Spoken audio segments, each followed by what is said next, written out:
À tout à l'heure. On aime l'histoire cette semaine dans Alsace Matin. Lundi, on vous parlait de Malraux. Mardi, nous vous parlions des résistants alsaciens. Aujourd'hui, nous nous plongeons dans la Grande Guerre à l'occasion de la réédition des cahiers d'un survivant. Vous les avez traduits, Marc Chublin.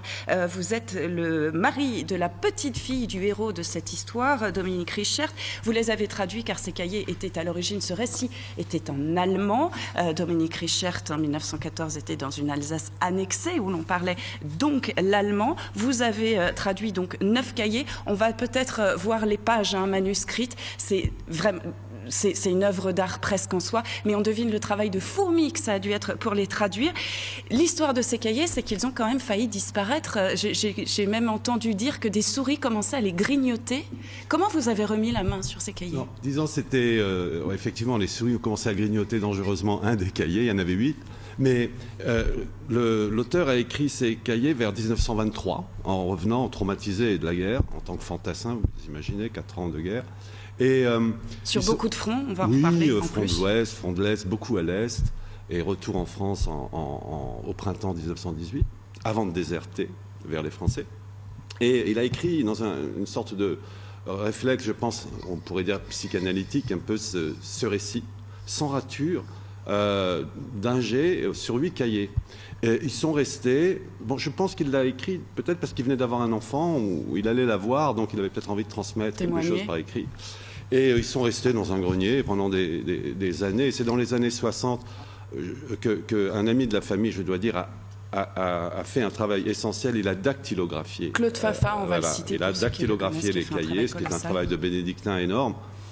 Moi, j'ai travaillé à l'époque, dans les années 80, au début, sur la version, ce qu'on appelle le tapuscrit. Disons, c'est beaucoup plus simple que de travailler sur l'écriture. Donc le manuscrit dactylographie. Manuscrit dactylographie. Ils sont réédités, on en parlait tout à l'heure, cette année. Ils sont également aussi accompagnés désormais d'un site internet dont, bien sûr, l'adresse sera sur notre site à nous. Pourquoi ajouter ce site à ce roman ? En fait, le site, qui est d'ailleurs géré par... un autre gendre de la famille, c'est une affaire familiale, l'histoire de ces cahiers. Et disons, il y a eu un besoin, il y a eu beaucoup de réactions, et je dirais que les lecteurs de ce livre, de la première édition, qui est sorti dans les années 90, à la fin des années 90, ont été fanatiques, intéressés, voulaient davantage d'informations, et je dirais que le site fait un peu office de making-of, si vous voulez, pour un film. On a des informations additionnelles sur l'auteur, des photos, le lieu où il vivait, etc. On a des témoignages, on a les manuscrits, on a des colloques universitaires, des analyses, etc. C'est dire quand même la valeur de ce témoignage. C'est rare, on n'en a pas beaucoup des comme ça de la Première Guerre qui nous racontent, parce que c'est un récit pas d'un militant du tout, c'est un récit clinique, vraiment.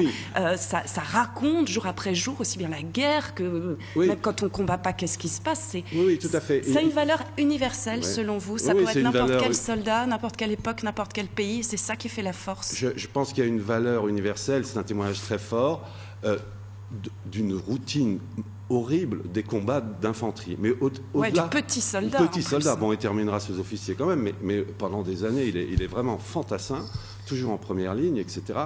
Mais en même temps, il y a cette quête de survie, et la faim aussi. L'armée allemande, le blocus, etc., ils n'ont rien à manger, les pauvres malheureux.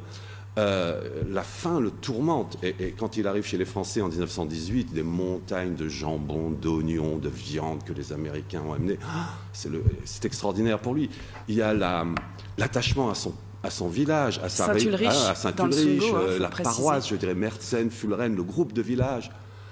Il y a la découverte de la géographie. Il n'a jamais quitté son petit village. Et là, pendant 4 ans, il va voir les Carpates, les États baltes. Il va aller dans les Carpates, sur la Somme, en Pologne. Il y a une carte, d'ailleurs, qui montre dans l'ouvrage, on va peut-être la voir sur notre antenne, mais il y a vraiment une carte qui raconte son conflit. Et ça raconte l'histoire de tous ces soldats alsaciens envoyés sur tous les fronts, c'est le cas de le dire, par l'armée allemande.